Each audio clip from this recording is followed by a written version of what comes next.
ரெடியா? பத்திரிகைக்காரங்க அனைவருக்குமே என்னுடைய மாலை வணக்கத்தை தெரிவிச்சுக்கிறேன். இங்க வந்து எல்லாரும் உங்களுடைய நேரத்தை ஒதுக்கி போகி படத்தை பார்த்ததுக்கு முதல்ல எங்க டீம் சார்பா உங்களுடைய படம் இது, உங்க சார்பாகவும் எங்க சார்பாகவும் எங்களுடைய நன்றியை தெரிவிச்சுக்கிறோம். இந்த படம் இன்னைக்கு காலகட்டத்துல மக்களுக்கு மிக அவசியமான ஒரு படமா இருக்கும். ஏன் இந்த படத்தை பார்க்கணும் அப்படின்ற ஒரு கேள்விக்கு நம்ம ஏன் இங்க வாழணும் அப்படின்ற ஒரு கேள்வி முன்னாடி வந்து நிற்கும். இந்த உலகத்துல வாழணும் அப்படின்னா நமக்கு தேவை முதல்ல ஒரு எச்சரிக்கை. ஸோ அந்த எச்சரிக்கையை மட்டும் வச்சு ஒரு 2 மணி நேரம் வந்து உங்களுக்கு கருத்து சொல்றோங்கிற பேர்ல வந்து உங்க நேரத்தை நாங்க ஒருபோதும் வீணடிக்க மாட்டோம். இந்த 2 மணி நேரம் ஒதுக்கி நீங்க தேட்டருக்கு வந்து போகி படத்தை நீங்க தேட்டர்ல வந்து பார்க்கும்போது நிச்சயமா அந்த 2 மணி நேரம் உங்க வாழ்க்கையில மிகப்பெரிய ஒரு முக்கியமான காலகட்டமா மாறும். இந்த படத்துடைய லொகேஷன்ஸா இருக்கட்டும், ஒரு செகண்ட் ஹாப்ல வரக்கூடிய ஒவ்வொரு லொகேஷன்ஸுமே இந்த மாதிரி ஒரு இடம் நம்ம தமிழ்நாட்டுல இருக்கா, அந்த இடத்துக்கு நம்ம போகணும் அப்படிங்கிற எண்ணத்தை தூண்டும். இந்த மாதிரி ஒரு வாழ்வியல் நம்ம வாழ்ந்துகிட்டு இருக்க இந்த அவசர உலகத்துல எல்லா விதமான வசதியும் அனுபவிச்சுக்கிட்டு இருக்கோம். கரண்ட்ல இருந்து, செல்போன்ல இருந்து, இன்டர்நெட்ல இருந்து எல்லா விதமான வசதியும் இருக்கும். அதே ஒரு சமகாலத்துல எந்த மருத்துவத்துக்கும் கல்விக்காகவும் ஏங்கிக்கிட்டு இருக்க ஒரு பாமர மக்களுடைய வாழ்வியலும் இந்த இதுல இருக்கு. ஸோ எல்லாரும் தியேட்டருக்கு வந்து பார்த்து இந்த படத்துக்கு ஆதரவு தெரிவிக்கணும். பத்திரிகை நண்பர்களும் ஊடக நண்பர்கள்ட்டையும் உங்ககிட்ட ஒரே ஒரு உதவி மட்டும் கேட்கிறேன். எத்தனையோ ஒரு நல்ல படைப்புகளை பெரும் படைப்பா மாத்தி காட்டியிருக்கீங்க. அந்த மாதிரி ஒரு பெரும் படைப்பை மாத்தி காட்ட வேண்டிய கோரிக்கையை உங்ககிட்ட வச்சுக்கிட்டு நன்றியை தெரிவிச்சுக்கிறேன். எல்லாருக்கும் வணக்கம், இனிய மாலை வணக்கம். இங்க வந்திருக்க அனைத்து பத்திரிகை நண்பர்களுக்கும் ஊடக நண்பர்களுக்கும் என்னுடைய மனமார்ந்த நன்றியை சொல்லிக்கிறேன். போகி அப்படிங்கிற ஒரு படம் வந்து எங்களுக்கு வந்து ஒரு தவம், ஒரு வர மாதிரியான ஒரு படம். இந்த படத்துல முக்கியமான கருத்துக்கள் வந்து நிறைய இருக்கு. பெண்களுக்கான ஒரு படமாக இந்த படம் இருக்கும். இந்த படத்துக்காக நாங்க இயக்குனர்ல இருந்து இந்த படத்துல ஒர்க் பண்ண அனைத்து டெக்னீஷியன்ஸும் அனைத்து ஆர்டிஸ்டுமே வந்து அவ்வளோ உயிரை கொடுத்து உழைச்சி இந்த படத்தை நாங்க பண்ணியிருக்கோம். நீங்க இவ்வளவு பேர் வந்தது வந்து எனக்கு என்னன்னா ஒரு திருவிழா மாதிரி இருக்கு. இந்த படத்தை வந்து ஒரு வெற்றி படமா நீங்க காட்டிட்டீங்க. ஸோ உங்களுடைய ஆதரவும் இறைவனுடைய அருளும் வந்து எங்களுக்கு எப்பவுமே கிடைக்கணும். ஸோ எல்லாருக்குமே எல்லாமே நல்லது சேரட்டும். இந்த வாய்ப்பை கொடுத்ததற்கு எனக்கு ரொம்ப ரொம்ப நன்றி. தேங்க்யூ. எல்லாருக்கும் வணக்கம். அதாவது ஒரு படம் எடுத்து ஒரு படைப்பு வந்து ஊருக்குள்ள, நாட்டுக்குள்ள, உலகத்துல மக்களுக்கெல்லாம் போறதுக்கு முன்னாடி, அவர்களுக்கெல்லாம் போறதுக்கு முன்னாடி, ஒரு பார்வைக்கு போக முன்னாடி உங்க பாதத்துல வச்சாத்தான் அது அந்த படைப்பே வந்து வெற்றி அடையும். அத்தனை சிறப்புகளும் பாராட்டுகளுக்கும் வந்து நீங்க தான் காரணமா இருக்க முடியும். உங்களை எல்லாத்தையும் வணங்கிக்கிட்டு போகி நண்பர் விஜயசேகரன் பார்த்துருப்பீங்க. பெரிய, அதாவது நாங்க ஆடியோ லான்ச்சிலே கமலா தேட்டர்ல பேசினேன். இவரை மாதிரி ஆளுகையில வந்து கொஞ்சம் பெரிய ஒரு ப்ரொடியூசர் மட்டும் கிடைச்சா என்ன, இன்னைக்கு இருக்கிற பிரம்மாண்ட இயக்குநர்கள் எல்லாம் அடிச்சு தள்ளி விட்டு போயிடுவாரு. அப்படிப்பட்ட ஒரு அவ்வளவு சினிமா தொழில்நுட்பம் தெரிஞ்சவர் அவரு. இதுக்குள்ள இப்ப ரொம்ப கிட்டத்தட்ட சில வருடங்களாக வந்து பார்த்தீங்கன்னா அப்படியே உருண்டு பிறண்டு ரொம்ப சிரமப்பட்டு மலேசியாவெல்லாம் போய் பல்வேறு சிரமங்களுக்கு இடையில கொண்டாந்து இந்த படத்தை இன்னைக்கு முன்னாடி வச்சிருக்காரு. அவர் பட்ட கஷ்டம் நான் கூட இருந்து பார்த்தாலும் இதுல எனக்கு ஒரு கேரக்டர் வேல்பாரி. நான் இது வரைக்கும் சினிமாவுக்கு வந்து போலீஸ் கேரக்டர் நான் செஞ்சதில்லை. முதலா எனக்கு விருப்பம் மாட்டி விட்டாரு. ரொம்ப சந்தோஷமா இருக்கு. என்ன விஷயம்னா, அந்த ஃபர்ஸ்ட் ஹாப் எப்படி போகுது. ஆனா படம் முடிஞ்சு 1 மணி நேரம் 52 நிமிஷத்துல எங்கேயாவது ஒரு சிறு ஒரு நொடி கூட தொய்வு இல்லாம பார்க்க வைக்கிறார். அதான் அந்த படத்தோட பெரிய சிறப்பு. செகண்ட் ஹாப் பாத்தீங்கன்னா பல இடங்கள்ல எத்தனையோ குடும்ப கதைகள், அண்ணன் தங்கச்சி பாசம், இப்படி பல குடும்ப கதைகள்ல பார்த்துருக்குறான். பாச உணர்வுகளை. ஆனால் பல இடங்கள் அந்த படத்துல வந்து கண்ணு கலந்து வைக்கிறார். ரொம்ப பிரயத்தனமும் படல. ரொம்ப சாதாரண சின்ன விஷயங்கள் வந்து பாத்தீங்கன்னா திக்குங்கிற மனசு கண்ணு நீர் முட்டுது. அப்படி சின்ன விஷயங்கள் அப்படி வச்சு ஒரு மிகப்பெரிய விஷயத்தை இன்னைக்கு நடந்துகிட்டு இருக்கிற ஒரு வெளியே தெரிஞ்சு வெளியே சொல்ல முடியாம, அதை தடுக்க முடியாம அரசாங்கமே வந்து ஒரு மலைச்சு போய் நிக்கிற ஒரு விஷயத்த கையில் எடுத்துருக்கிறாரு. இது ஒரு பெரிய, அவர் சொன்ன மாதிரி ஒரு பெரிய மாற்றத்தை பெரிய இதெல்லாம் அவர் சொல்லிடல. ஆனால் ஒரு எச்சரிக்கை கொடுக்கிறார். எச்சரிக்கை மக்களுக்கு மட்டுமல்ல, பார்வையாளர்களுக்கு மட்டுமல்ல, அரசாங்கத்துக்கு ஒரு எச்சரிக்கை கொடுக்கிறார் இந்த படத்தின் மூலமாக. இத எல்லாரையும் விட, எழுதின அவரை விட, நடிச்ச எங்களை விட உங்களுக்கு தான் அந்த அது இயல்புலயே உங்களுக்கு இருக்கும். கொண்டு போய் சேர்க்க வேண்டிய பொறுப்பும் கடமையும் இந்த டீம் மேல அன்பும் ஒரு பேரன்பு வச்சு இந்த படத்தை வந்து நீங்க வெளியே கொண்டு போகணும். ஆனா பார்த்த எல்லாருமே படம் பார்ப்போம், பேருக்கு வந்து ஒரு ப்ரெஸ் மீட் அப்படி இப்படின்னு வச்சு ஏதோ இருக்கு அப்படின்ட்டு போற விஷயங்கள்லாம் பல இடங்கள் நம்ம பார்த்துருக்கோம். ஆனால் எல்லாருமே பார்த்த எல்லாருமே ரொம்ப நல்லா இருக்கு, ரொம்ப சிறப்பா இருக்குன்னு உங்க ரிப்போர்ட்லாம் இப்ப நீங்க சொல்லிருக்கீங்க, அபிப்பிராயங்களை சொல்லியிருக்கீங்க. இத உங்களுடைய முழு அன்பையும் ஆதரவு எங்களுடைய மக்கள் மத்தியில இந்த படத்தை கொண்டு சேர்க்க வேணும்னு இந்த டீம் சார்புள்ள உங்களை தாழ்பணிஞ்சு கேட்டுக்கிறேன். நல்ல சினிமாக்கள், அதாவது புகழுக்காக சினிமாக்கள் இருப்பாங்க, பணம் சம்பாதிக்க சினிமாக்கள் இருப்பாங்க. ஏன்னா வந்து மதுரையில இருந்து வந்து சினிமாவுக்குள்ளே கிடந்து சினிமாவே வாழ்க்கையா இவர் என்ன எதிர்பார்த்துட போறாரு?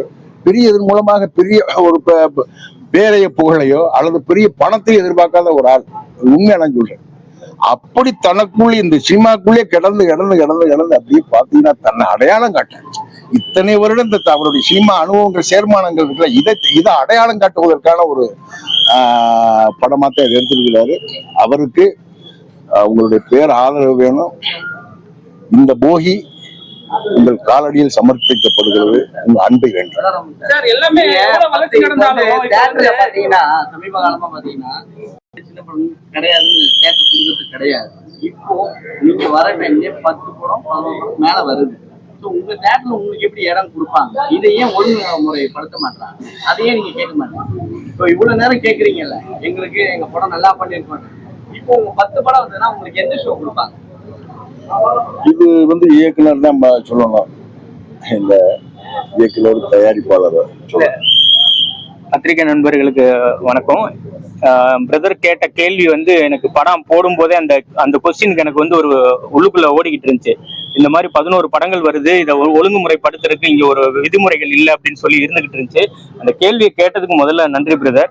ஏன்னா இங்க யாரும் அதை பத்தி ஞாபகப்படுத்தவே மாட்டேங்கிறாங்க. ஞாபக மறதி மாதிரி நடிக்கிறாங்க தயாரிப்பாளர் சங்கத்துல நிர்வாகத்துல இருக்கிறவங்க பிற மாநிலங்கள்ல என்ன நடக்குதுங்கிறத மனசுல வச்சு வாரத்துக்கு 11 ப்ரொடியூசர் வந்து படம் ரிலீஸ் பண்றாங்கிறது முக்கியம் இல்ல, 11 ப்ரொடியூசர் தற்கொலை பண்ணிட்டு ரோட்டுக்கு வர வேண்டிய சூழ்நிலைக்கு ஆளாயிருக்காங்கிறத தயாரிப்பாளர் சங்கமும் தயாரிப்பாளர்களும் மனசுல வச்சுக்கணும். ஒரு வாரத்துக்கு எத்தனை படம் அதிகபட்சம் வரலாம், அந்த படங்களுக்கு உரிய தியேட்டர் ஒதுக்கி கொடுக்கறதுல இருந்து ஒரு ஒழுங்கு குழு அமைச்சு அதை சரியா தயாரிப்பாளர்களும் தயாரிப்பாளர் சங்கமும் அதை முன்னின்று நடத்தல அப்படின்னா வாரம் மட்டும் இல்ல, வருஷத்துக்கு 250 ப்ரொடியூசர் வந்து நடுத்தருல வர்றாங்கிறது வந்து எந்த மாற்று கருத்து இல்லை. இது அனைவருக்குமே தெரிஞ்ச விஷயம். இது தயாரிப்பாளர் சங்கம் இப்போ இந்த வாரம் 11 படம், இந்த 11 படத்துல சில பேர் இன்ஃபுளுன்ஸ் யூஸ் பண்றாங்க, பதவியில இருக்கிறத பயன்படுத்தி இன்ஃபுளுன்ஸ் யூஸ் பண்றாங்க. அவங்க பேரை என்னால பகிரங்கமா சொல்ல முடியும். அதை நிறுத்திக்கிட்டு எல்லா படங்களுக்கும் சம உரிமை கொடுங்க. எல்லா படைப்புகளுமே போற்றப்படக்கூடிய படைப்புகள் தான். எல்லா தயாரிப்பாளர்களும் எல்லா இயக்குநர்களும் இந்த படம் ஜெயிக்கும், இந்த படம் ஏதாவது ஒரு விதத்துல எங்களுக்கு மாற்றத்தை கொடுக்கும் நம்பிதான் படம் எடுக்கிறாங்க, நம்பிதான் முதலீடு செய்யறாங்க. அந்த முதலீடை காப்பாத்தி கொடுக்க வேண்டிய முழு பொறுப்பு தயாரிப்பாளர் சங்க நிர்வாகத்துக்கு இருக்கு. நிறைய சங்கங்கள் பிரிஞ்சிருக்கு. இந்த நிறைய சங்கங்கள் ஒன்று கூடி ஒரே சங்கமா முன்னின்று தயாரிப்பாளர்களுடைய பிரச்சனையை தீர்த்து சகோதரர் கேட்ட கேள்விக்கு நீங்க கூடிய சீக்கிரம் முறையான ஒரு தீர்வை ஏற்படுத்தி கொடுப்பீங்க அப்படிங்கிற கோரிக்கையை இந்த இடத்துல வச்சுக்கிறேன். பதவியில இருக்கிறவங்கன்றாங்க, பேரை சொல்ல மாட்டேங்கிறாங்க சார். தமிழ் திரைப்பட தயாரிப்பாளர் சங்கம் சார். தயாரிப்பாளர் சங்கத்துல நாங்க என்னுடைய தலைமையிலையும் என்னுடைய நண்பர்கள் தலைமையிலையும் ஒரு அணி தேர்தலில் சந்திக்கிறோம். பல பிரச்சனைகளை முன் வைக்கிறோம். அந்த பிரச்சனைகள் வந்து இன்ன வரையும் தீர்க்கப்படாம இருந்துகிட்டு இருக்கு. இந்த காலகட்டங்கள்ல அதுக்கான சூழ்நிலை எதிர்பார்த்துக்கிட்டு இருக்கோம். தயாரிப்பாளர் சங்கம் நிர்வாகத்துக்கிட்ட தாழ்மையோட ஒரு கோரிக்கையை வச்சுக்கிறோம். இங்க இந்த வாரத்துக்கு ஒரு 11 படங்கிறது வந்து ஒரு நாகரிகமான ஒரு நல்ல சினிமா துறைக்கு ஆரோக்கியம் கிடையாது. ஒவ்வொரு வாரத்துக்கும் ஒரு லிமிட் ஃபிக்ஸ் பண்ணுங்க. ஒரு 4 படம் இல்ல ஒரு 3 படம் அப்படின்னு வரும்போதுதான் அவங்களுக்கான திரையரங்குகள் ஒதுக்குறதுல இருந்து எல்லாத்துலயும் இருக்கும். போஸ்ட் ஒட்டுறாங்க ஒரு நாள். ஓகே சார், பெரிய படங்கள் வரும்போது மட்டுமே வந்து பாத்தீங்கன்னா ஒரு படம் 2 படம் தான் வருது. நீங்க கூட பாத்தீங்கன்னா அஜித் படம் வந்தது, நீங்க அது அந்த படம் தான் ரிலீஸ் ஆச்சு. சோ அவங்க அந்த நேரத்துல ஏதாவது இன்ஃப்ளூயன்ஸ் பண்றாங்களா? இல்ல சார், இப்போ பெரிய படங்கள் வரும்போது அவங்க வர்றாங்க. வரும்போது நீங்க யாரு வேணாலும் வரலாம், ஆனா தியேட்டர் கிடைக்காது உங்களுக்கு. நீங்க தியேட்டர்ல பேப்பர் விளம்பரம் கொடுக்கலாம், போஸ்ட் ஓட்டலாம், பிளக்ஸ் அடிக்கலாம், விளம்பரங்கள் கொடுக்கலாம், டிஜிட்டல் ப்ரொமோஷன் பண்ணலாம், எல்லாம் பண்ணலாம். எண்ட் ஆஃப் தி டே உங்களுக்கு தியேட்டர் கிடைக்காது. யாரும் இருட்டடிப்பு பண்றா? தியேட்டருக்காரவங்க தியேட்டர் இல்லைன்னா நம்ம என்ன பண்ண முடியும்? இருட்டடிப்பு பண்றவங்க யாருன்னு நம்ம கிட்ட சொல்ல மாட்டாங்க.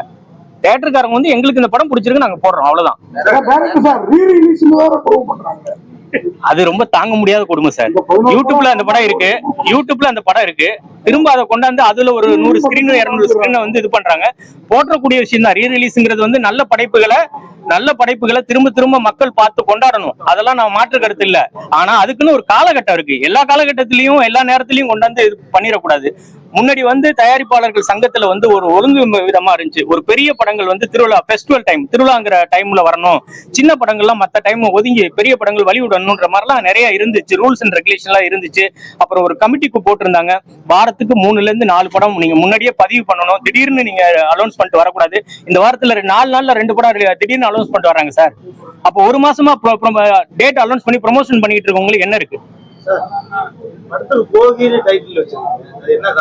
போகிங்கிறது வந்து நீங்க போகி பண்டிகை கொண்டாடுறீங்களா, பழையதனை கழிது புதிய வாழ்க்கையை தொடங்குங்க, தீமையை அழிச்சு நல்ல வாழ்க்கையை தொடங்குன்றதான்.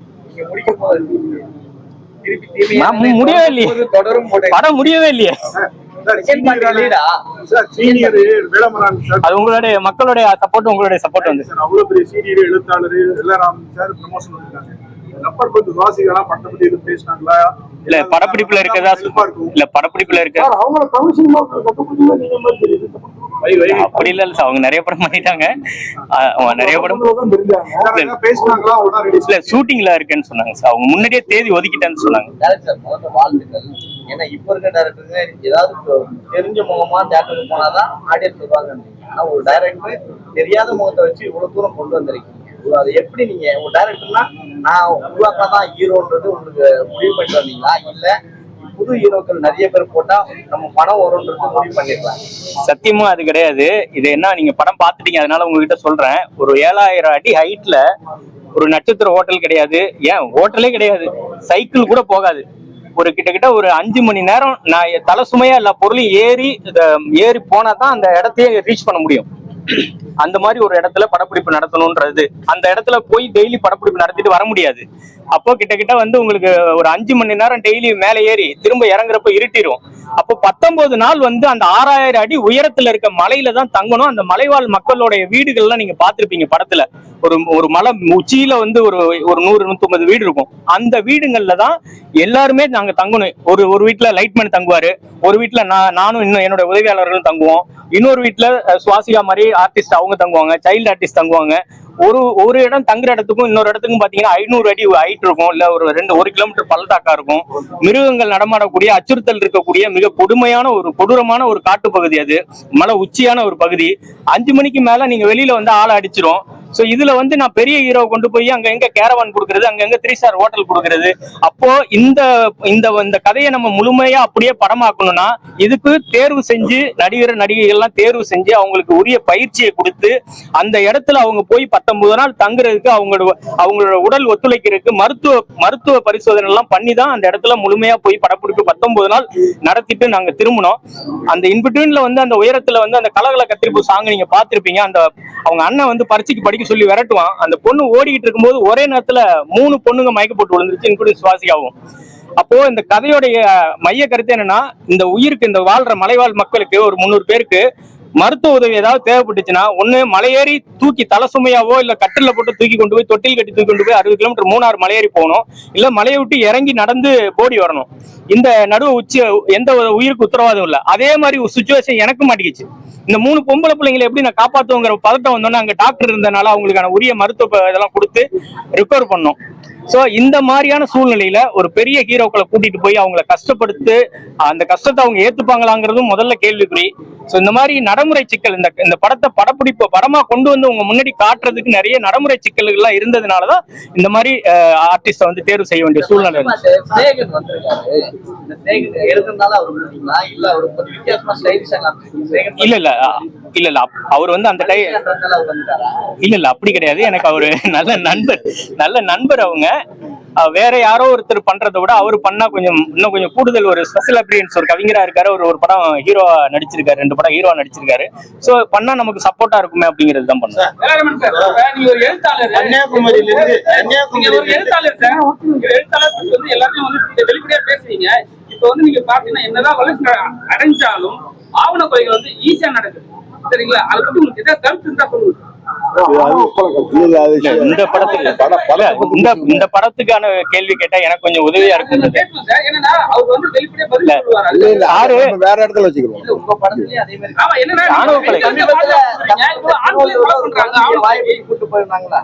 நீங்க காமிச்சிருக்கீங்களா குழந்தைங்களை? இது பெண்கள் எல்லாருமே அப்படி ஆயிட்டு இருக்காங்க. அதான் நான் பிரதருக்கு வந்து ஒரு மீட்டிங், பிரஸ் மீட்டிங் நாங்க சார் வந்துடுறோம், அதுல சொல்லிடுறேன். இதுல போகி உங்க படம், அது உங்க படம் மக்கள்கிட்ட போய் சேரணும், மக்களுக்கான படம். சரி, நல்லா இருக்கும் சார். இப்ப நடக்கிற ஆட்சி சரியா இருக்கா இல்லையா? பெண்களுக்கு பாதுகாப்பு இருக்கா இல்லையா? அரசியல் வேண்டாம். அந்த வேலராமூர்த்தி சார் வந்து நல்ல போலீஸா காட்டணும்னு எப்படி தோணுது? இல்ல எனக்கு சார வந்து ரொம்ப நான் ரசிச்ச உங்க படங்கள்லாம் பாத்துட்டேன்.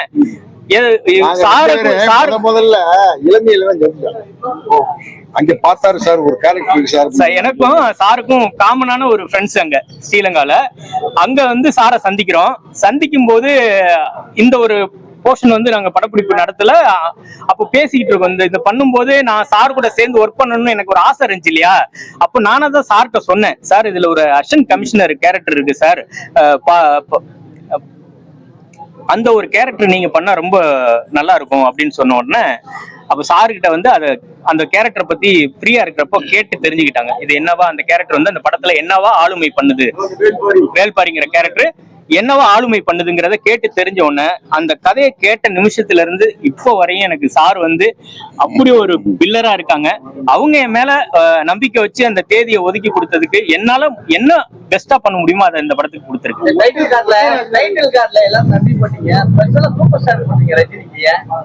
அது ரொம்ப ஒரு இன்ட்ரெஸ்டிங்கான ஒரு ஸ்டோரி. என்னன்னா, என் நண்பர்கள் 2 பேர் இருக்காங்க என் வாழ்க்கையில, ரொம்ப முக்கியமான நண்பர். என் தம்பியும் அந்த ஆசையில இருக்காப்ல.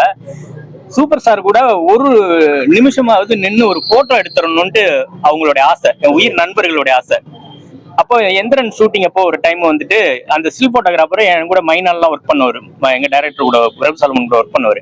முருகன்ட்ட சொல்றேன் இந்த மாதிரி நான் வந்து பிரபு சாலமன் சார் அசோசியேட், அவரு சார்கிட்ட சொல்லி என் ஃப்ரெண்டுக்கு வந்து ஒரு போட்டோ எடுக்க சார் அனுமதிக்கணும், பர்மிஷன் கேளுங்கன்னு சொன்னப்போ அவர் போய் சொல்லியிருக்காரு. சார் அடுத்த நாள் மத்தியானம் ஒரு 3 மணிக்கு வாங்க அப்படின்னு சொல்றாங்க. நாங்க 2 மணிக்கு அந்த லொகேஷனுக்கு போயிட்டு வெயிட் பண்ணிட்டு இருக்கோம். அந்த என்னுடைய நண்பர் ஸ்டில் போட்டோகிராஃபர் முருகன் அவர்கிட்ட வந்து சார் கேட்டிருக்காங்க, ஞாபகம் வச்சிருந்து முதல் நாள் சொன்னதை நம்ம கேட்ட பர்மிஷனை ரஜினி சார் சூப்பர் ஸ்டார் அவ்வளவு பெரிய பிரம்மாண்ட படத்தில் நடிக்கக்கூடிய ஒரு ஹீரோ அவங்க மெமரியில வச்சிருந்து டைரக்டர் கேட்டிருந்தாங்களே ஒரு போட்டோ எடுக்க, அவங்கள வருஷம் வந்திருக்காங்களான்னு. சார் வெயிட் பண்ணிட்டு இருக்காங்க அப்படின்னு ஒன்னு அவர் சொல்லியிருக்காங்க. இந்த ஒரு ஷாட் தான் முடிஞ்சிடும், மேக்கப் கலைச்ச உடனே நம்ம போட்டோ எடுத்துக்கலான்ட்டு. அதே மாதிரி மேக்கப் கலைச்சு கூப்பிட்டு அந்த போட்டோவை எடுத்து கொடுத்தாங்க. அந்த ஞாபகம் வச்சுது. இன்னொரு இன்சிடென்ட் வேட்டையன்ல நடந்துச்சு. அதே மாதிரி இன்சிடென்ட் அவர்கிட்ட பர்மிஷன் கேட்டா அந்த மறுப்பு சொல்லாம அதை பண்ணி கொடுத்தாங்க. இன்னைக்கு இருக்க காலகட்டத்துல சாருக்கெல்லாம் தெரியும், உங்க எல்லாருக்குமே தெரியும், யாருக்கிட்டையும் ஒரு அப்ரோச் பண்ணோம்னா அது உடனே வந்து ஒரு சொல்யூஷன் வராது. அப்படியே கேட்டா கூட அவங்களுக்கு இருக்கிற கால சூழ்நிலைகள்ல அது மறந்துடுவாங்க. இவ்வளவு பெரிய இடத்துல உயரத்துல இருக்க ஒரு மனுஷன் என்னுடைய நண்பர்களுடைய கனவை வந்து நிறைவேற்றி கொடுத்திருக்காருல்ல, அதுக்கு நான் நன்றி செலுத்தணும்னு தோணுச்சு, அதான் பண்ணேன். கன்னியாகுமரியில இருந்து காஷ்மீர் வரைக்கும் பெண்கள் புகைப்படங்கள்ல நீங்க மருத்துவத்தை மட்டும் எக்ஸாக்டா மருத்துவத்துறையில இருந்து நீங்க இந்த போட்டோவை எடுத்து விற்கிறாங்கன்னு சொல்லிருக்கீங்க. இப்ப தமிழ்நாட்டுல அந்த மாதிரி இருக்கிற அனைத்து மருத்துவமனையிலும் இந்த தவறதான் செய்யறாங்களா? நாட் ஓன்லி மருத்துவமனை மட்டுமே கிடையாது. நீங்க அதுதானே நம்ம இல்ல நம்ம கதையில வந்துட்டு நமக்கு இருக்கிற அந்த ஒரு 1 மணி நேரம் 53 நிமிஷத்துக்குள்ள நம்ம எவ்வளவு உங்ககிட்ட கொண்டு வர முடியுமோ அவ்வளவு கொண்டு வந்திருக்கோம். இன்னும் நிறைய இருக்கு இல்லையா? அந்தந்த இதுல வேற தளத்துல இருக்கக்கூடிய பிரச்சனைகளும் கொண்டு வருவோம். இன்னைக்கு கிடைச்சிருக்க எனக்கு இந்த நேரத்துக்குள்ள நான் ஒரு கருத்தை மக்களுக்கு சொல்லியிருக்கேன். எனக்கு இன்னொரு வாய்ப்பு உங்களாலையும் தயாரிப்பாளர்களாலையும் கிடைக்கும் போது இன்னும் நல்ல விஷயங்களை சொல்றேன் நான் மக்களுக்கு தேவையான விஷயம்.